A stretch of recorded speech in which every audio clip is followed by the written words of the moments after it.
అంటే 272 మార్క్ దాటితే ఇంకెవరేం చేయడానికి ఉండదు. బట్ కేంద్ర ప్రభుత్వ సహాయం మాత్రం వస్తుంది. అమరావతిలో చంద్రబాబు నాలుగవసారి సీఎంగా ప్రమాణ స్వీకారం చేసే అవకాశం మాత్రం చంద్రబాబుకు వచ్చిందని చెప్పుకోవచ్చు. అంటే ఎట్లా ఉందంటే నార్మల్గా కేవలం 15 స్థానాలు కాదు, సిట్టింగ్ 5 సంవత్సరాలు అధికారంలో ఉన్న వైఎస్ఆర్సీపీ పార్టీ కేవలం 12 స్థానాల్లో మాత్రమే ఆధిక్యంలో కొనసాగుతుందంటే ప్రజలు ఎంత పెద్ద ఎత్తున చెంప చెల్లుమనిపించిందో మీరు అర్థం చేసుకోవచ్చు. అంటే ప్రజలు ఓట్లు వేసే విధానం ఎవరికి ఊహకు కూడా అందకపోవచ్చు.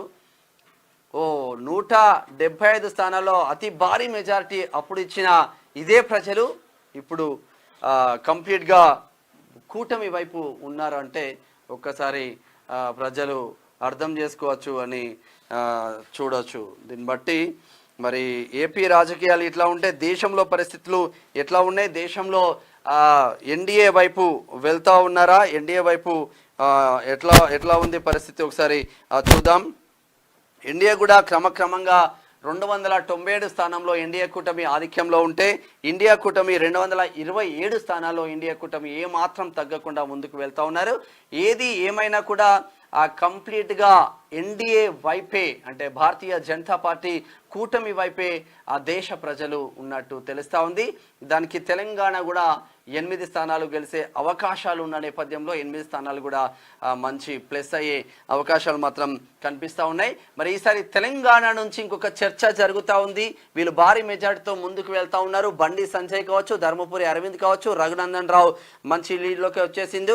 కొండా విశ్వేశ్వరరెడ్డి కావచ్చు, డీకే అరుణ కావచ్చు, ఎక్కడికక్కడ గోదెం నాగేష్ కావచ్చు, ఎక్కడికక్కడ వీళ్ళు మాత్రం తగ్గట్లేదు.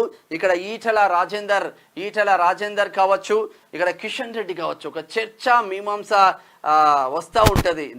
నెక్స్ట్లో ఇంతమంది సీనియర్ నాయకులు ఉన్న నేపథ్యంలో సెంట్రల్ మినిస్టర్ ఎవరు కాబోతున్నారు అన్న చర్చ జరుగుతూ ఉంది.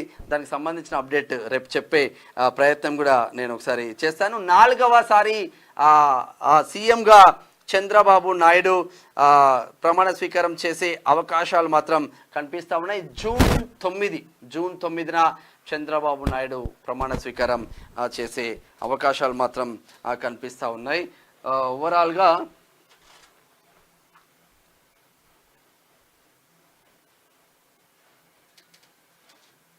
బీజేపీ లీడ్ మాత్రం కొనసాగుతుంది అని చెప్పుకోవచ్చు. ఓవరాల్ లీడు కొండా విశ్వేశ్వరరెడ్డి లీడ్ మాత్రం రౌండ్కు పెరిగిపోతుంది. కొండా విశ్వేశ్వరరెడ్డి చేవెళ్ళ బీజేపీ అభ్యర్థి కొండా విశ్వేశ్వరరెడ్డి 78,608 ఓట్ల ఆధిక్యంలో కొండా విశ్వేశ్వరరెడ్డి గెలవబోతున్నారు. ఇప్పటికీ లీడ్లో ఉన్నారు. మరి కంప్లీట్ అయ్యేసరికి 1,00,000 దాటే అవకాశం ఉంది. ఈటల రాజేందర్ అన్నది కూడా 2 లక్షలు వచ్చే అవకాశం ఉంది.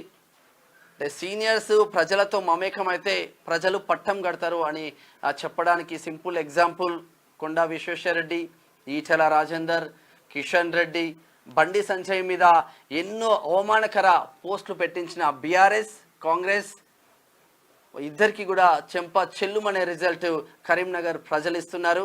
మరి కరీంనగర్ 7 సెగ్మెంట్లలో కూడా ఎక్కడ కూడా భారతీయ జనతా పార్టీకి సంబంధించిన ఒక్క ఎమ్మెల్యే కూడా లేరు. కంప్లీట్గా ఒక్క ఎమ్మెల్యే కూడా లేకున్నా కూడా ఈ భారీ మెజారిటీ వస్తుందంటే ప్రజలలో ఆయనకున్న ఆ నమ్మకంతో ఓట్లేస్తారు. మీరేదో డిఫీట్ చేయాలి, కంప్లీట్గా జీరో చేయాలి బండి సంజయ్ అని చాలామంది ట్రై చేసినప్పటికీ కూడా బండి సంజయ్ భారీ మెజారిటీతో గెలవబోతున్నారు.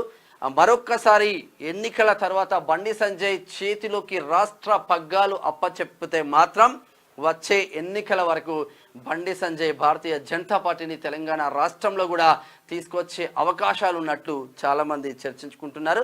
మొన్న కూడా ఏం జరిగిందో తెలుసు. అసెంబ్లీ ఎలక్షన్ల ముందు బండి సంజయ్ చేతిలో కనుక రాష్ట్ర పగ్గాలు ఉంటే మినిమం 20 నుంచి 22 సీట్లు వచ్చే అవకాశం ఉండే అని ఇక్కడ పొలిటికల్ సర్కిల్లో చర్చ జరిగింది. మనం కూడా అదే చెప్పినాం. మరి కిషన్ రెడ్డికి ఇస్తే అప్పుడే గ్రేటర్ హైదరాబాద్ పరిధి దాటని భారతీయ జనతా పార్టీ మళ్ళా అదే పరిధిలోకి తీసుకొచ్చిండు కిషన్ రెడ్డి ఎక్కడ ఊర్లలోకి వెళ్ళి మాస్ ఫాలోయింగ్ ఉండదు, సాఫ్ట్గా ఉంటాడు.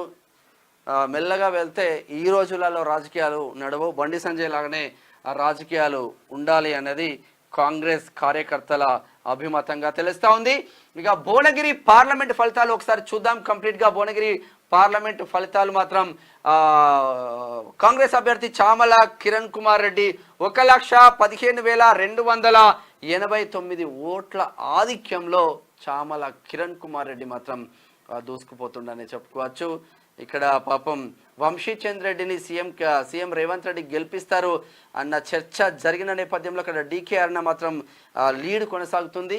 ఇక్కడ చామల కిరణ్ కుమార్ రెడ్డి కూడా తీన్మార్ మల్లానికి టికెట్ వస్తుంది, భువనగిరి టికెట్ కూడా తను ఆశించిండు. కాకపోతే ఇప్పుడు ఎమ్మెల్సీగా ఇచ్చిన అవకాశం. ఎమ్మెల్సీ పట్టభద్రుల ఎమ్మెల్సీ ఉమ్మడి నల్గొండ, వరంగల్, ఖమ్మం పట్టభద్రుల ఎమ్మెల్సీ కూడా రేపు మార్నింగ్ 8 o'clockకి నల్లగొండలో కౌంటింగ్ స్టార్ట్ కాబోతుంది. రేపు ఈవినింగ్ వరకు కొంచెం క్లారిటీ వచ్చే అవకాశం ఉన్నా 6th ఈవినింగ్ వరకు పూర్తి స్థాయి రిజల్ట్ ప్రజల ముందు ఉండే అవకాశం మాత్రం ఉంది. మరి ఇక్కడ చర్చ మొత్తం ఇప్పుడు చర్చ మొత్తం